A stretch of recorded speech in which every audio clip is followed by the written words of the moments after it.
Hello guys, yan nandito ho kami sa El Dionisio. El Dionisio Resort, Barangay Barangay Banilad, Pinamalayan po. Yan. Kararating lang ho namin din eh. At dahil low tide ho, kami ay mangingilaw ng. Ang daming nangingilaw oh. Wala, naiwan ang duyan ko. Low tide, kaya ang dami nang nangingilaw. Saan yan? Yan nga ho guys, ang kasama ho namin dyan ay sumunod. Yung nasa kabilang kubo hong iyon. Yun ho ang kanilang kinuhang kubo. At yan, nagkalipas na ho dyan ang gabi. Umaga na hong kay ganda. Hikap-hikap ho muna din sa tabi ng dagat. At nang makita ho ang sunrise na napakaganda. Makalanghap din ho ng sariwang simoy ng tubig alat. Yan. Sabi nga ho ay maganda daw ang paglanghap sa tabi ng dagat ng sariwang hangin.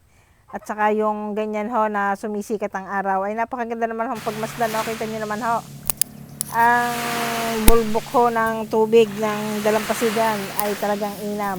Marami rin ho kaming mga kasama dyan naglalakad-lakad dahil may naka-check-in din ho dyan sa kabilang resort sa aming tinuluyan ho iyan. Overnight lang ho kami dyan at ngayon hong umaga ay kami ay aalis na rin at sa ilog naman ho ang punta. Ang gaganda ho ng kanilang cottage dyan. Yan ho cottage na yan. Yan ho ay paikot. Kortina lang ho ang kanilang taklob kapag gabi. Ari naman ho yung kabilang resort. Nasa baba ho itong mga kubo-kubong ito. May mga table-table. Yun ang aming tinulugan ay kortina lang siya na ibinababa. Kapag ayaw mo na, ay di itataas mo na lang ho. Pero meron din naman ho silang mga may aircon. Siyempre, mas mahal ho. Ayun ho ang aming kinuha ay open air kaya mura-mura. Yang mga kamagbubukid ko, maririnig nyo lang ho dyan ay huni ng ibon, lagaslas ng alon, ng karagatan. Malayo ho sa Kabiasnan, kaya ang sasakyan ho ay malayo-layo rin dahil yan ho ay pababa ng bundok. Yan. Lalo na ho sa gabi, kapag gabing-gabi na ho, ang mapapakinggan nyo lang ho ay ang talbok ng alon sa dalampasigan. Yan guys, ang ganda ho ng kanila diyang mga cottage. Yan ho ang kanilang pinakamalaki dyan, ang function hall nila.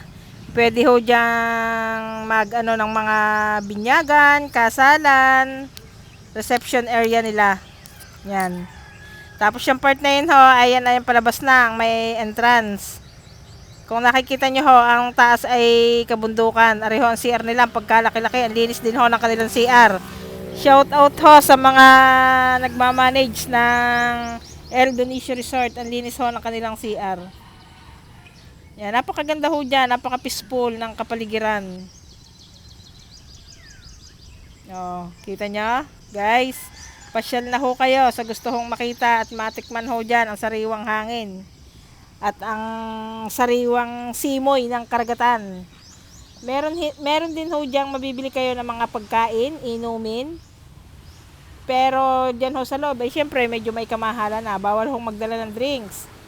Kayo ho ay sa kanila bibili. Yan, kita nyo dami naglalakad dyan. Ang ganda po ng kanila. Ganda na sikat ng araw pagka ganda Sunrise pagmasdan. at Banilad. Ang paglubog ho siguro ay ganyan din ho ganda. At yan nga ho guys, pagkatapos ho namin dyan ng almusal ay nagayak na ho kami at nagpaalam na rin ho kami dyan sa nagmamanage niyang resort na yan na kami ay aalis na ho. Yan, nakabayad na rin ho lahat dyan ang aking mga kasama. Yan, kita nyo ang daan. O, yan ho ang daan palabas. Yan ho ay medyo matarik-tarik din. O, yun, nasa una namin. Kami areng, nasa huling are. Ang kapaligiran ho na inyong madadaanan ay puro gubat-gubat, puno, El Dionisio, this way. O. May katabi din ho yung resort. Nalimutan ko na lang ho kung anong pangalan ng katabing yun. Maganda rin ho doon sa katabi na yun. Yan, bago pa ho kayo makalabas ng Kabayanan ay tuloy na dadaan